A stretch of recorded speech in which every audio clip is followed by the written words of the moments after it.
Desde Hialeah, en el sur del estado de la Florida, y transmitiendo desde la Iglesia Adventista del Séptimo Día de esta ciudad, el programa de Radio Revelación, en la voz de su orador y evangelista Rolando de los Ríos, presenta a Cristo, nuestra roca eterna.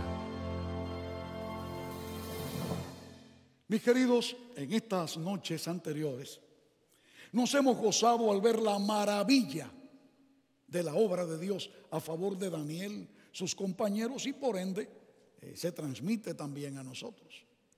De hecho que el tema que analizamos hace 2 noches, esos jóvenes en el horno de fuego ardiendo, y un rey pagano, tuvo Dios que abrirle los ojos para que él se diera cuenta que el cuarto personaje que estaba dentro de ese horno era uno que, de acuerdo al conocimiento pagano que él tenía, le llamó el hijo de los dioses. Y nosotros lo traducimos en la verdad: el que estaba allí era el Hijo de Dios. ¡Qué maravilla! Decíamos entonces que nunca, jamás Dios nos ha abandonado. Hay 2 grandes enunciados o 2 grandes principios que bien deberíamos tener en cuenta. El primero de ellos es: el pueblo de Dios ha de pasar pruebas. ¿Me escuchó? El pueblo de Dios ha de pasar pruebas.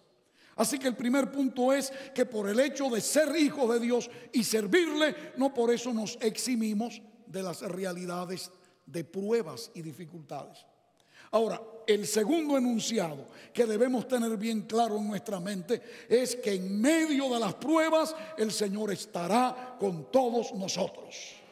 Que nunca un hijo de Dios tiene por qué estar solo. Dios estará con él, le acompañará. En medio de toda dificultad, Él estará con nosotros. Cuando Adán y Eva tristemente probaron la copa de azíbar del pecado,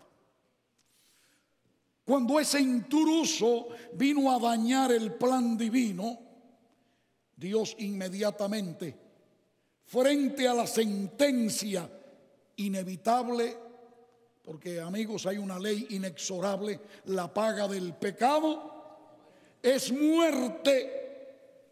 La paga del pecado es muerte. Eso no hay forma de quitarlo, salvo lo que dice la segunda parte del versículo: mas el regalo de Dios es vida eterna en Cristo Jesús, Señor nuestro.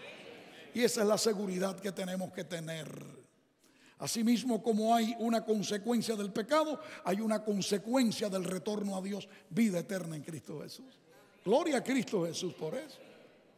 Nunca Dios ha dejado a su pueblo, pero le dio una promesa. Junto con la sentencia vino también una esperanza, porque al condenar a Satanás, enemigo de Dios, el Señor le dijo: Satanás, va a haber una enemistad entre ti y la iglesia, la mujer. Entre tu simiente de pecado, Satanás, y la simiente de esa mujer, que bien debería escribirse con letra inicial mayúscula, simiente, porque no estaba hablando sencillamente de una descendencia, estaba hablando de una persona, porque más tarde Abraham dijo que en esa simiente serían benditas todas las naciones de la tierra. Digo mejor, se le dijo a Abraham, Dios se lo dijo para mostrarle que esa simiente no era sencillamente una descendencia humana cualquiera, era una persona, y esa persona es Jesucristo nuestro Señor.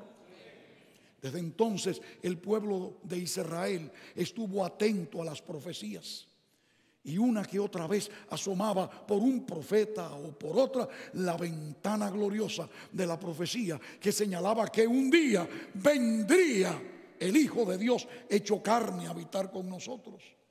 Y vendría, y lo esperaban. Algunos profetizaron sobre el lugar de su nacimiento. Otros profetizaron de la descendencia de Judá, de la cual vendría. Otros inclusive enseñaron detalles de su nacimiento virginal. Pero amigos, nadie como Daniel llegó a espaciarse en detalles tan precisos en cuanto a su sacrificio vicario a favor de nosotros.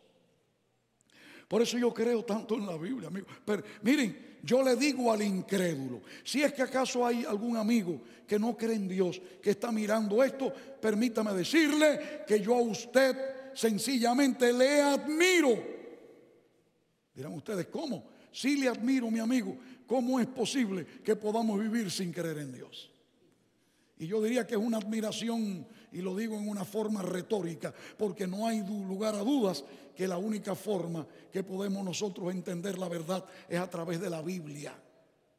Y le invito a que abra la Biblia para que se dé cuenta que ese libro profetizó con siglos de antelación las cosas grandes que han de ocurrir y que han estado ocurriendo a través de la historia. Entre ellos, lo relacionado con Jesucristo como Mesías. De hecho, es algo sumamente importante cómo Daniel llegó a presentar esa verdad. Quizás no vamos a perder tiempo y vamos a la escritura. En el capítulo 8 del libro de Daniel hoy vamos a comenzar a estudiar. Y allí se nos presenta precisamente en el año tercero del rey Belsasar. Nos dice Daniel que tuvo un sueño.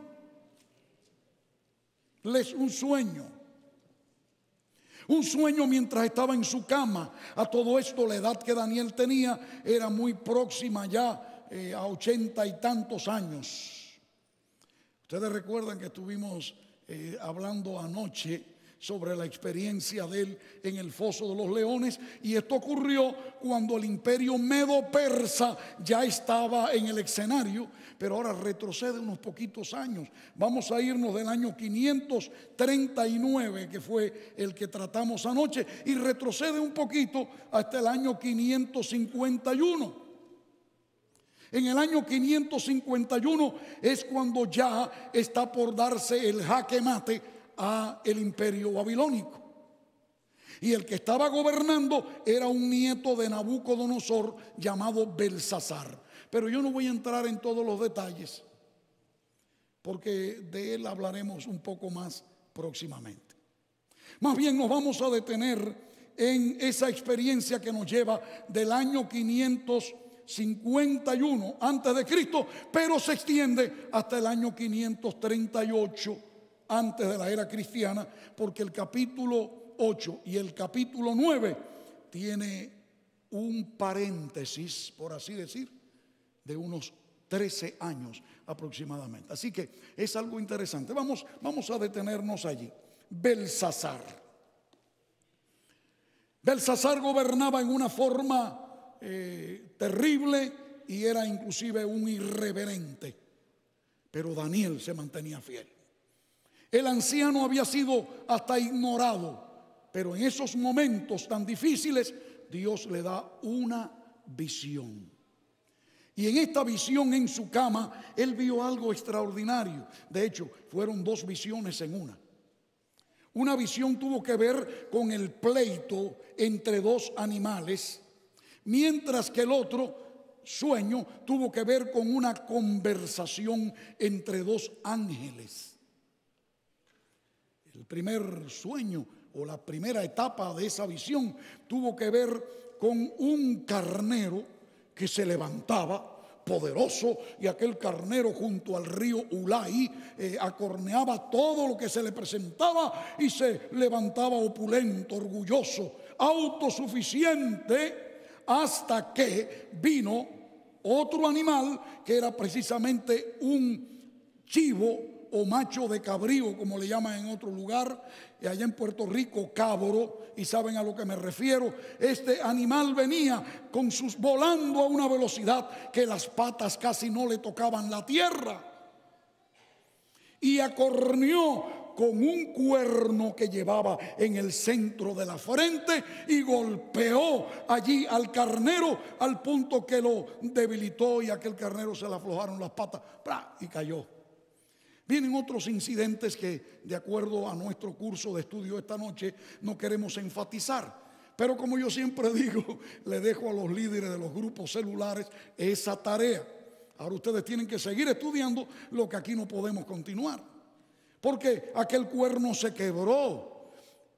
Y aquel cuerno luego dio otros 4 cuernos que fueron hacia los 4 puntos cardinales. Y así sucedió. Y cuando Daniel estaba, el ancianito diciendo, pero ¿qué es eso que yo no lo entiendo? Se cae el velo y aparece otro sueño, otra visión, otra revelación. Y ahora en esta otra revelación lo que aparece no son los 2 animales en el escenario, sino 2 santos ángeles, mensajeros del trono del Altísimo, y uno de ellos se acerca a él y le dice: ¿hasta cuándo durará la visión del continuo, de esa intercesión continua para que el santuario sea asolado? Y al decir santuario, eso tocó a Daniel profundamente, porque recuerdan, él era un exiliado de su ciudad amada llamada Jerusalén, donde se erigía el lindo y maravilloso templo de Salomón, que había sido destruido por Nabucodonosor unos años antes. Y cuando aquel ángel es preguntado, Daniel se queda en la visión observando, cuando el otro dice: hasta 2300 tardes y mañanas, y luego el santuario será purificado. ¡Bum! Y se acaba la visión. Hay detalles de la visión, pero repito, no entramos en todos ellos esta vez. Daniel se queda turbado. La realidad es que, como dice al final del capítulo 8, y yo me quedé espantado, decía él, y hice el negocio del rey, porque él era un ministro de la corte, de alguna manera quizás no todo reconocido, pero él hizo su parte en su fidelidad de trabajo. Pero, dice, pero me quedé espantado a causa de la visión y no la entendía. Así termina el capítulo 8. Termina con un desconcierto del profeta que no entiende lo que quiere decir aquello. Quizás hago un paréntesis de la historia para ubicarnos en un principio fundamental de interpretación. Toda profecía tiene 2 elementos. O toda enseñanza bíblica. Quizás también tengo que irme a la enseñanza de parábolas. Las parábolas tienen 2 puntos. El primero es narración de un hecho, y después de la narración del hecho viene la explicación del hecho. Valga tan solo una ilustración, y me estoy refiriendo precisamente a una parábola. Vamos a escoger la parábola del sembrador, por ejemplo. Jesús narra: he aquí que el sembrador salió a sembrar, y parte de la semilla cayó junto al camino, y otra parte cayó entre pedregales, y otra parte de la semilla cayó sobre espinos, y otra cayó en buena tierra. Esa es la narración de la parábola. Pero más tarde Jesús, cuando sus discípulos inquieren, él entonces les explica la parábola. El sembrador es el Hijo del Hombre. La semilla es la palabra. La que cayó en buena tierra, la que cayó aquí, la que cayó allá, representa diferentes tipos de personas que aceptan la verdad, algunos superficialmente, otros sinceramente, y así sucesivamente. Así que ese es un principio de interpretación. Primeramente viene la narración, y después de la narración viene la explicación.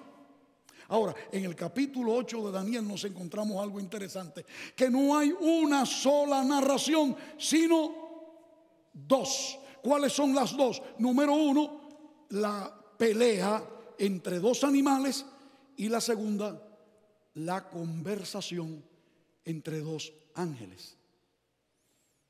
Si usted estudia el capítulo 8 detenidamente, Daniel no escatimó explicación y pasó de lleno a explicar la primera narración, cuando le dijo: mira, Daniel, el carnero es el imperio, el reino de Media y de Persia. Pero luego va a venir el otro, que es Grecia, y el cuerno que hay en la frente es el rey primero. Nosotros hoy que conocemos la historia sabemos que el rey primero fue ¿quién? Claro, Alejandro el Grande. Pero sucede que luego cuenta otros detalles en que su reino fue quebrado, fragmentado. Hoy día la historia nos dice que sus 4 grandes generales, Casandro, Lisímaco, Seleuco y Ptolomeo, se subdividieron el imperio greco-macedonio. Y hay otros detalles más. Pero en eso se cae la cortina y vuelve una nueva narración de 2 ángeles que hablan. Y uno le dice que va a demorar 2300 días que el santuario sea purificado. Pero ¿qué pasa?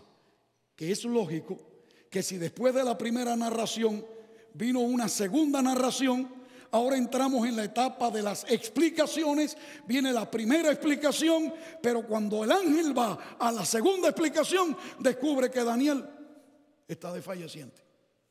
El ancianito no aguanta más. Está tan impresionado. Y yo creo que en gran medida porque saber que él va a regresar a Jerusalén, creía él después de 2300 días. Pero ¿saben cuál es el gran problema? Que Daniel como profeta sabía que los días proféticos no son días de 24 horas, sino que cada día representa un año. Y que ahora le digan, sí, vas a regresar a Jerusalén y el santuario va a ser purificado después de 2300 años. ¡Qué esperanza!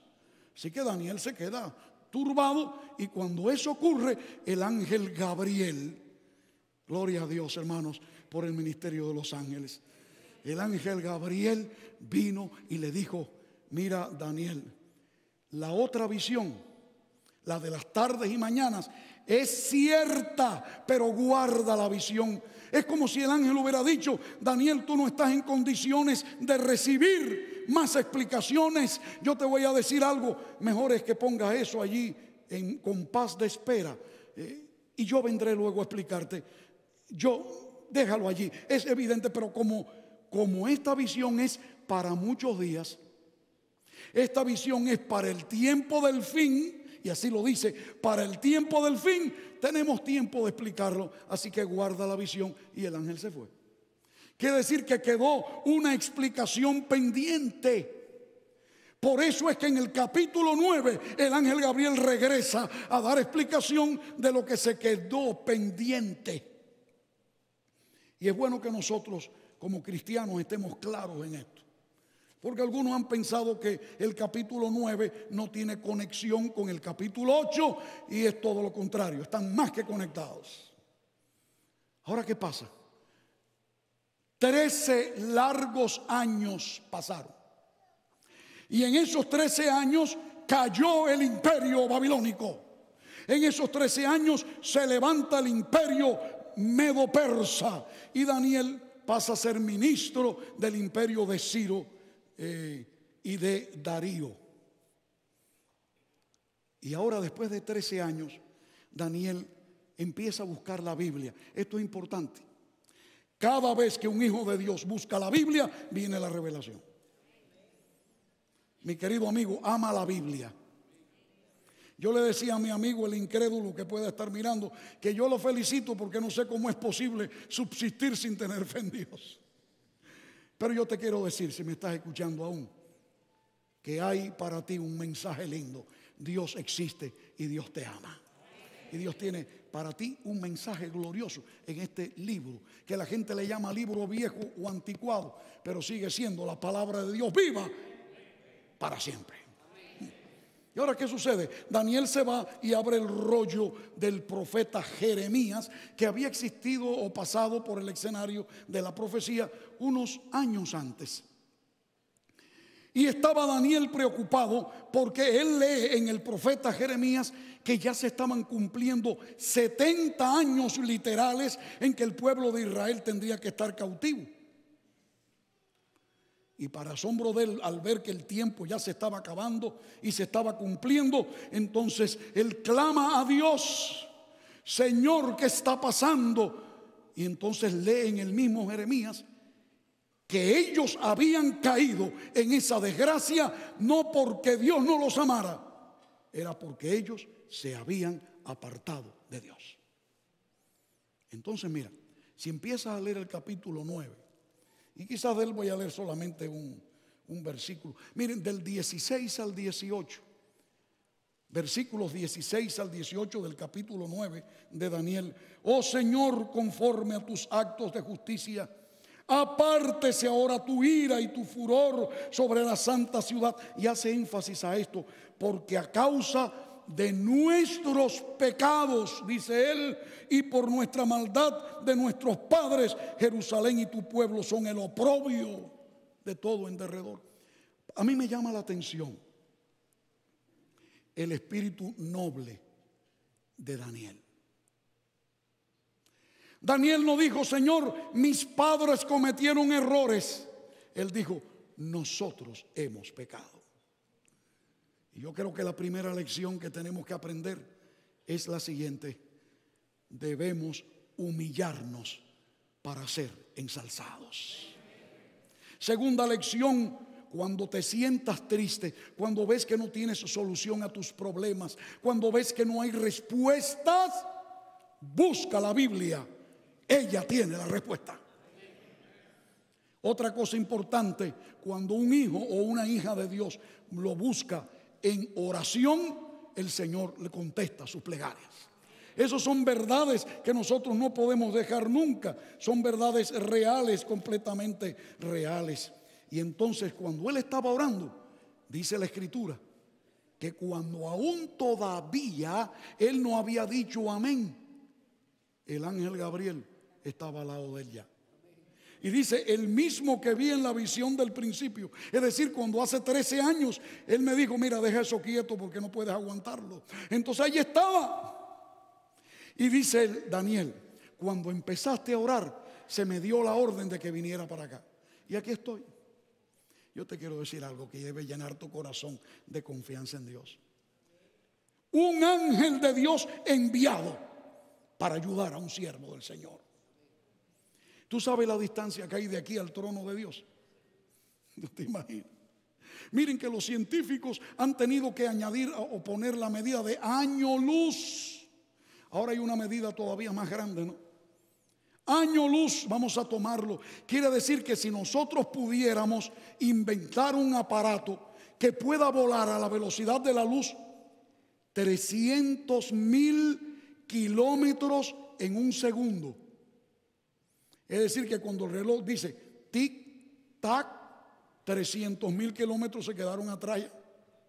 Si nosotros pudiéramos inventar un aparato así para ir a ciertas estrellas, Alfa de Centauro, Arturo y otras estrellas que están aquí al doblar la esquina, por así decir,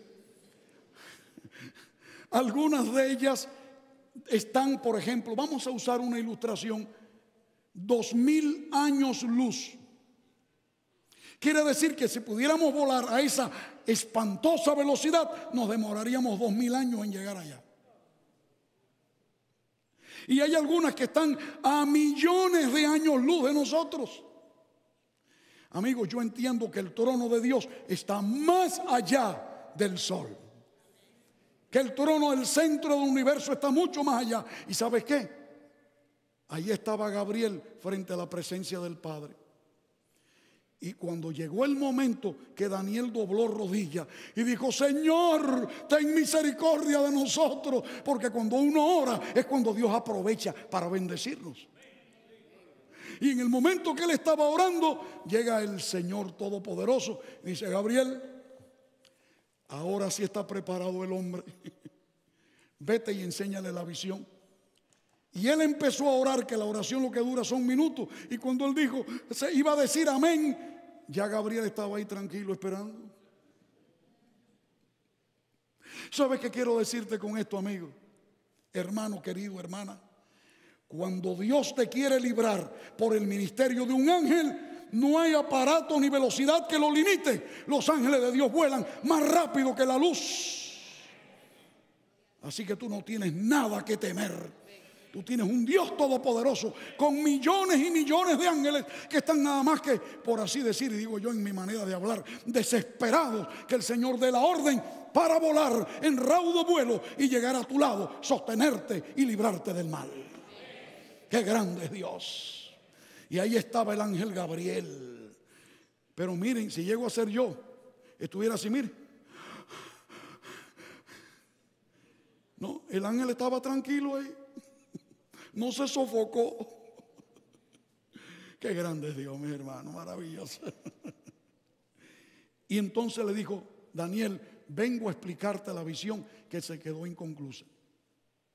Y le dijo así, en respuesta a algo que por milenios se había conservado en la mente de los hijos fieles del pueblo de Israel. Era la llegada de dos grandes eventos. Uno, que el templo fuera restaurado en una, diríamos, medida inmediata. Pero en una medida mediata, la llegada del Mesías, de aquel que habría de venir, del Yeshua HaMashiach, aquel que estaban esperando, que vendría para libertarlos del mundo y del pecado. Cuán poco sabía Daniel, el ancianito, lo que estaba por recibir. Y entonces viene acá el ángel y le dice: mira, ¿te acuerdas de aquello de las semanas que se quedaron pendientes? ¿Cuántos años eran? 2300 años. Y le dijo: 70 semanas de años están determinadas sobre tu pueblo. 70 por 7, ¿cuánto es, matemáticos? 490 días, pero los días en profecía son ¿qué? Años.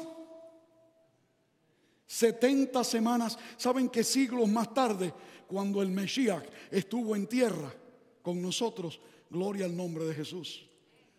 Llegó Pedro y le dijo: Señor, ¿cuántas veces podré perdonar a mi enemigo? Y Jesús dice: 70 veces. Y Jesús dijo: no, 70 veces 7. Como quien dice, no hay límite para el perdón.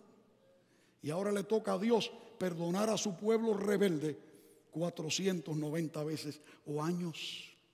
Qué simbología linda. 70 semanas están determinadas. La palabra aramea que se usa para determinado quiere decir cortar algo de un trozo más grande. En otras palabras, de 2300 años, los primeros 490 están separados. Es como cuando mamá hace allí un pastel o un cake en la casa y los muchachos golosos por comerlo, y entonces dice: un momento, antes de que coman, viene mamá con el cuchillo, corta allí una cuña, la guarda y dice: esto está reservado para papá. Eso es lo que quiere decir.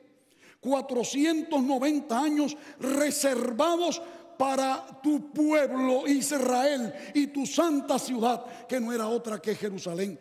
Dice el versículo 24, y voy a leerlo textualmente: 70 semanas están determinadas sobre tu pueblo, el pueblo judío, y sobre tu santa ciudad. Están reservados para Jerusalén, y con un objetivo.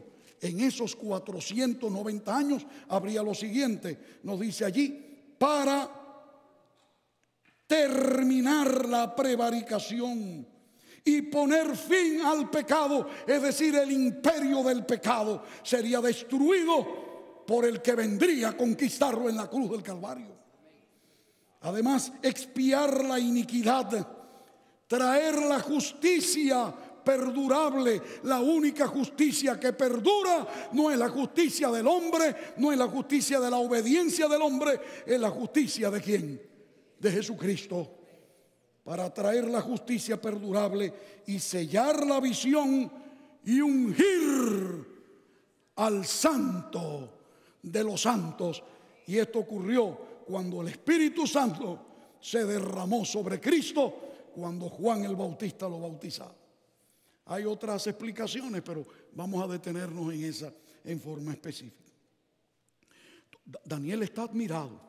Y entonces él ve que está hablando del Mesías, del ungido, del Cristo, como se diría más tarde en griego, el Cristo. Y entonces él se queda admirado. ¿Cuándo va a empezar a funcionar esto? Y el ángel le dice: desde que se dé la orden de la restauración, habrá 7 semanas, otro periodo de 62, hasta llegar a 69 semanas de años. ¿Cuántas semanas se determinó sobre el pueblo judío? 70. Así que quedó una semana final. ¿Cuántos días tiene la semana? Una pregunta para el kindergarten, usted lo sabe. 7 semanas, o sea, 7 días o años. Y dice luego el texto clave, que es sumamente importante, versículo 26. Y después de las 62 semanas, o sea, en la última etapa de 7 años, se le quitará la vida al Mesías, mas no por sí. Esto es admirable. Nosotros estamos leyendo esto de este lado ya del evento, pero piensa que más de 500 años antes que Cristo naciera, Dios le estaba diciendo a Daniel esto: se le quitará la vida al Mesías. La única profecía bíblica que señala el evento con fecha exacta es esto que estamos estudiando. Por eso yo creo en la Biblia, amigos. Yo quiero que tú creas en la Biblia. Yo quiero que allá donde estás reunido frente a tu pantalla, tomes tu Biblia y te la pongas en el pecho y digas: Señor, gracias por tu palabra. Sí, Señor. Y ahora llega acá y le dice: después, cuando llegue la semana, la vida del Mesías será quitada. Y luego añade que no va a ser un suicidio. No por sí, se la van a quitar. Pero luego viene algo más, versículo 27. Y por otra semana, es decir, la última etapa, en los últimos 7 años, confirmará el pacto con muchos, y a la mitad de la semana se hará cesar el sacrificio y la ofrenda. Porque al final de esos últimos 7 años, en el centro de esa semana, allí que podemos ver la cruz, en el mismo centro de la semana, Cristo, al morir en la cruz del Calvario, daría ya por erradicado completamente todo el sistema de sacrificios de animales. Oh, mis queridos hermanos, hay una verdad grande en la Escritura. Dios previó, anunció y reveló a su profeta la misión que el Mesías haría a favor de nosotros. En el año 27 de nuestra era se cumple exactamente el periodo previo a los últimos 7 años que la historia revelan. El rey Artajerjes Longímano, en el año 457, dio el definitivo de 3 edictos. El último fue el de él, el que determinó que se cuente la profecía. Y si usted empieza a contar, y ese también es parte del trabajo en casa, cuenten para que vean, del año 457 antes de Cristo, nos lleva hasta el año 27 de la era cristiana, cuando Jesucristo llegó a las aguas del río Jordán para ser ungido como el Santo de los Santos. Si usted cuenta 3 años y medio, la semana tiene 7, ¿no? No han cambiado, 7 todavía. La mitad de 7 es ¿cuánto? 3 y medio. Usted dice el texto, a la mitad de la semana. Nosotros sabemos por investigaciones históricas que el decreto de Artajerjes fue en el otoño del año 457. Y Cristo fue bautizado en el otoño del año 27 de la era cristiana. Ahora ven, cuenta conmigo. Bien, ven, cuenten conmigo. Allá ustedes están viendo dónde están. Otoño del año 27 al otoño del año 28, 1 año. Del otoño del 28 al otoño del 29, 2 años. Del otoño del 29 al otoño del 30, 3 años. Ahora bien, del otoño del 30 a la primavera del 31, medio año, Cristo murió en la Pascua, que es precisamente en primavera. A la mitad de la semana se extendió la cruz del Calvario, donde asesinaron al Hijo de Dios. Y al morir como cordero, tú y yo no tenemos que hacer más sacrificios, porque Él hizo el sacrificio necesario para nuestra salvación. Hermanos, más de 500 años eso fue predicho. La Biblia no se equivoca. Hay algunos cristianos que de buena fe, buena intención, pero quizás mal informados, y digo esto con respeto, creen que esa semana se pueda aplicar al final de la historia para dar cumplimiento a una creencia llamada el rapto secreto. Pero mis hermanos, esto es histórico, es algo que pasó. Y si acaso yo quiero tomar este texto y llevarlo al futuro, entonces tendría también que admitir tácitamente que Cristo volverá a ser crucificado en el futuro. Y eso no es lo que enseña la Biblia. Jesucristo murió una vez y para siempre, haciendo eterna redención. La historia se cumplió. Ahora lo que nos hace falta es prepararnos para el fin, porque a la mitad de la semana terminó el sacrificio y la ofrenda. Yo quisiera detenerme en estos últimos minutos, amigos, con una profecía más. Es la profecía que vamos a encontrar en el capítulo 53 de Isaías. Nota esto: 500 y tantos años antes, Dios le reveló a Daniel que el Mesías vendría. Pero 200 años antes se lo dijo a Isaías y le mostró el sufrimiento del profeta.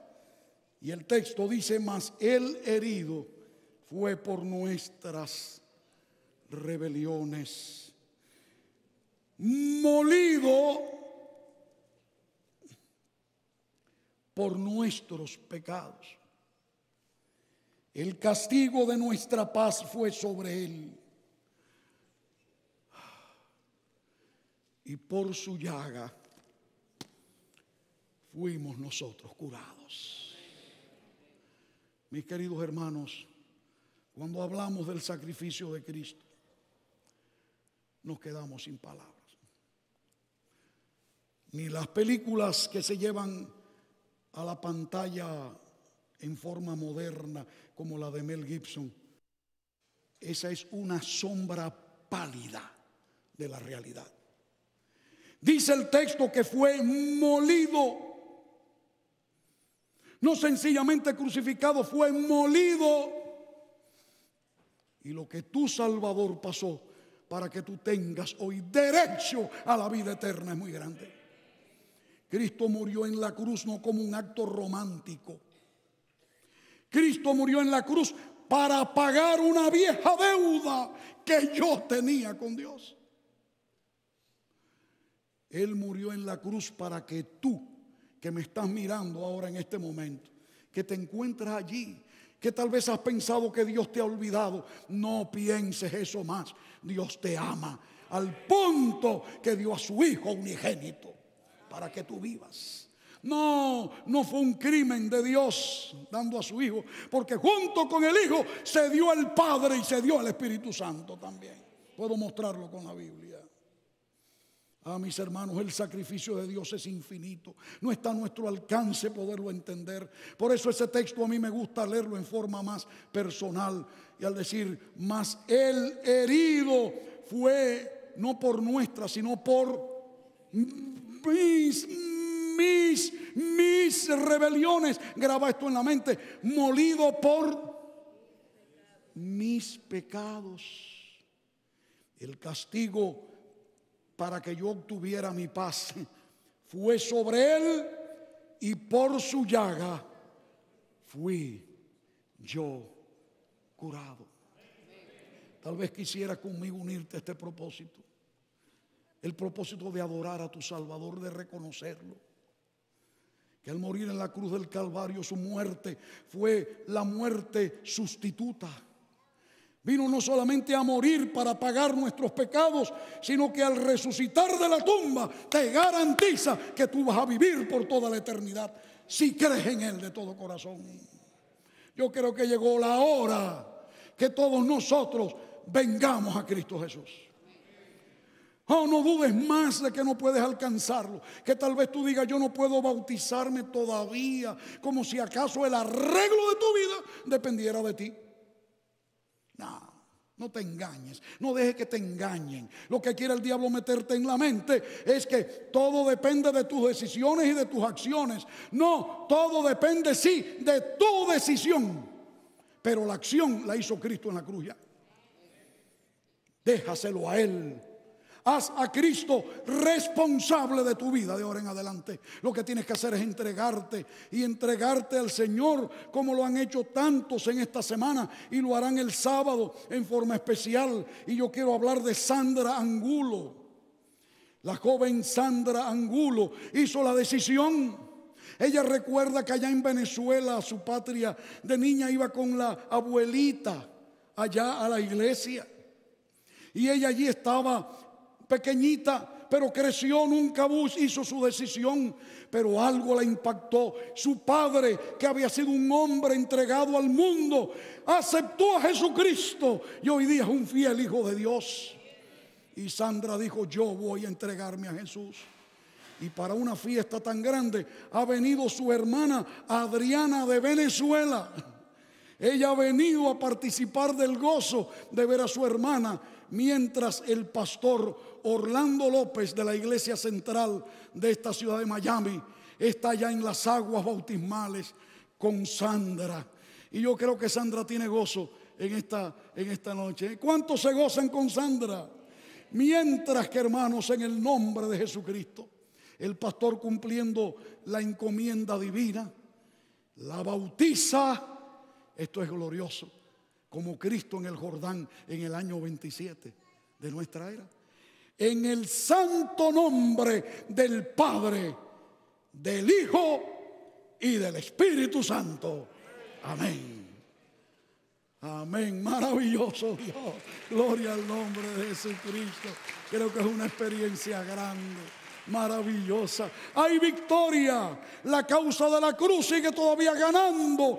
Gloria al nombre de Cristo, hermano. La victoria es tuya si te unes a Jesucristo. No demores tu decisión. Hay que ser valiente como Sandra, ¿no es cierto? Pastor, como siempre le pido al pastor que quede allí. ¿Por qué el pastor está allí? Porque todavía ¿qué? La gracia está abierta. Y va a haber decenas y decenas de bautisterios y de playas y de ríos y de lagos que van a estar abiertos para este fin de semana. Mira, te voy a decir algo. Si tú has creído lo que aquí predicamos en esta noche, que Dios todo lo tiene registrado en la Biblia, que tú no tienes que preocuparte hacia el futuro porque el Señor es todopoderoso, yo te voy a decir, no demores si no te has bautizado. Tú que estás allá en el grupo, que has tomado el curso Pilares de la Fe, que de hecho el pastor Santos es el autor de ese ciclo, quien orara hace un momento. Te voy a decir, si ya tú tomaste ese curso y dices, pero me falta algo, déjaselo a Dios. Pero pídele a tu pastor, vete al líder de tu grupo celular, llégate allí al pastor de esta iglesia o al pastor de allá donde tú estás y dile, pastor, yo quiero ser bautizado el sábado. Si acaso estás mirando a través del internet y no sabes cómo hacerlo, te invito a que busques en el lugar donde tú estás la dirección de la iglesia adventista del séptimo día y llama a un pastor diciendo, yo quiero ser bautizado también. Hermano, lo que el Espíritu Santo va a hacer en estos días es grande. Pero yo quiero traerte al Calvario una vez más. Mientras escuchamos esta canción, yo quiero que esta canción pueda ser, Pastor López, una inspiración para todos nosotros. Escuchemos esta canción. Haz este himno tu himno personal. En Calvario se hallaba una cruz levantada, donde mi corazón fue redimido. Era el Hijo de Dios, mi pecado expiaba, por salvar a este mundo perdido.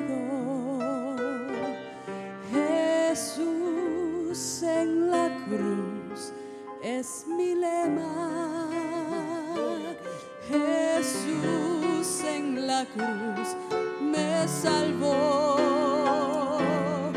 Aunque hay muchos que adoran la cruz de Jesús, yo adoro al Jesús de la cruz. Amén, amén, gloria a Dios.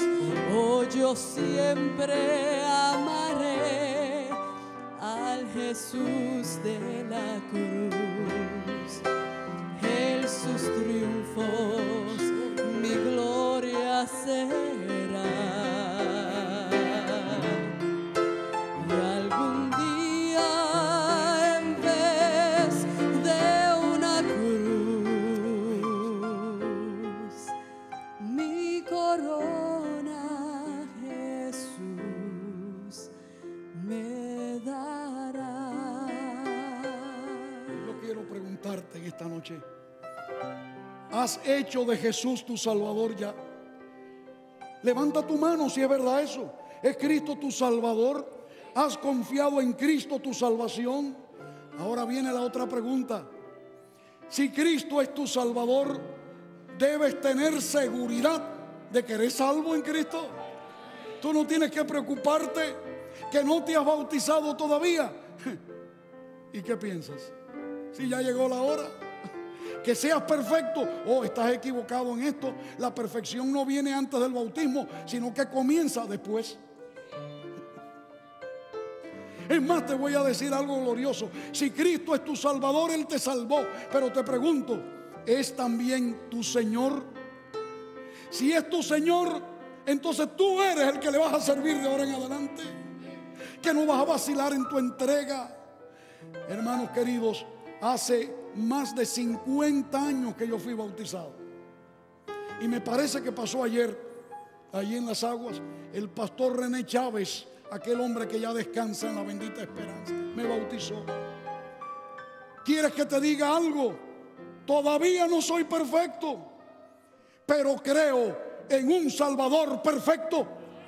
Un Salvador que prometió. Y yo te voy a preguntar, mientras nos levantamos para orar, ¿quién en esta noche quiere conmigo decir: Señor, quiero reconsagrar mi vida a ti? Ponte en pie donde estás, allá donde estás, en tu grupo, en tu hogar, donde te encuentras. Únete con los hermanos que ya están pasando al frente. Vengan, hermanos, vamos a hacer otro altar de gratitud a Dios. Vengan a orar, vengan. Querido Padre, gracias te damos por la bendita esperanza. Gracias porque nos permite seguridad en Cristo. Y hoy lo aceptamos como nuestro Salvador. No tenemos otro que Él. En esta tarjeta que tenemos en la mano, Señor, hacemos un voto de entrega a ti. Y deseamos que tu Espíritu nos llene plenamente. Que podamos amar al Cristo de la cruz, en cuyo nombre lo rogamos y damos gloria. Amén y amén. Les recordamos que mañana tiene una cita con nosotros a la misma hora. El título de la conferencia de mañana será El juicio final en el gran grafiti de Dios. También le queremos recordar que se puede comunicar con nosotros por medio de nuestro correo electrónico nuestrasrocaeterna@gmail.com. Repito, nuestrasrocaeterna@gmail.com. Y ahora me quedo yo con la curiosidad. ¿Será que Dios de verdad hace grafiti? Lo averiguamos mañana. No se lo pierda. Hasta pronto y que Dios lo bendiga.